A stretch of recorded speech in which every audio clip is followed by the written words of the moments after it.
Sometimes when I preach out in California, I'll go run on the beach, and there are deserted parts of the beach, and the sea moss and seaweed will come up on the beach, and they're very, it's horrible when you're running along and you forget and you don't look down, and there's swarms of flies, they just engulf you. And I think about that, how horrible that would be for day after day after day, flies everywhere.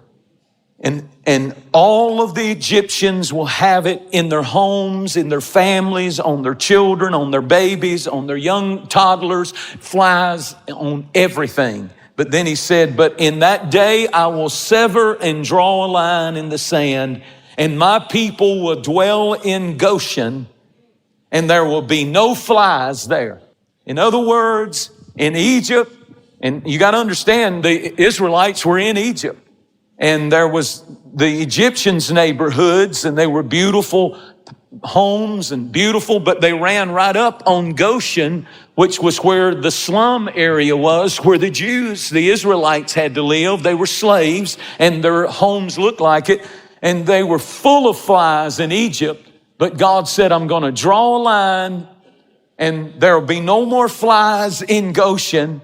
My people will be sitting out in the backyard, in the shade of a tree, enjoying the weather, sipping lemonade, kick back, watching you Egyptians being tormented, trying to shoo the flies away, but you can't. They're everywhere and will be right next to you, but there will be a no-fly zone that God will decree, that those flies that love death and dying and deterioration and going down and rotting and putrefaction, they will not come into that land called Goshen. Even though you'll watch them and see them on the Egyptians, I sovereignly am going to draw a line of separation.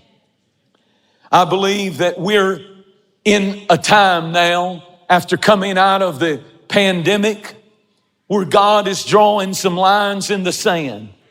This is important. The first 3 plagues that Moses released, the Israelites went through the same horror and plague and suffering that the Egyptians went through. God did not exempt his people from the first 3 plagues. The first 3 plagues was he turned the water to blood. The second one is the frogs. Frogs were everywhere. Frogs were in the bed. They were on the table. They were everywhere. You could not move all night long. They were on you. We can't even imagine this torment. And then if that wasn't bad enough, he released the 3rd plague, which was lice.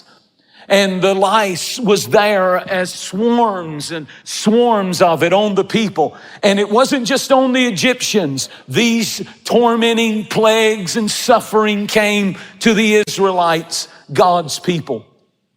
Why would God allow his people to suffer? Why does God let things happen to us that happens to everybody else? Just because you have faith and just because you pray and just because you believe God does not mean that you will not find yourself in a faith fog where you don't understand. And you're saying, God, I understand why that person's going through that, but I don't understand why good people suffer and good people go through tragedies and good people have heartbreaks and good people have things go bad and go south in their life. I don't understand that. But here is a great lesson in this. God allowed the Israelites to suffer just like the Egyptians, and here's the reason why. In Exodus chapter 12 and verse 38, the Bible said that when they came out of Egypt, they came out a mixed multitude. It wasn't just, please understand what that means. You read right over that and you don't see it. But when the plagues started breaking out, the first 3, those Egyptians watched those Israelites and noticed how suffering affected them. It did not turn them off to God. It turned them more on to God. It made them worship more. It made them praise more. It made them believe even greater. And while they were suffering the same hardships, but their gods didn't give them the peace that they had. Their gods didn't give them the assurance that they had. Their gods did not comfort them like their God comforted them. And there was something about suffering that caused a line to be drawn, and God allows us to suffer just like other people to suffer, to show the contrast between how Egyptians or unbelievers in this case, how they suffer, and the contrast between when they go through hard times and we go through hard times, how Egyptians suffer and how Israelites suffer. I want to ask you a question.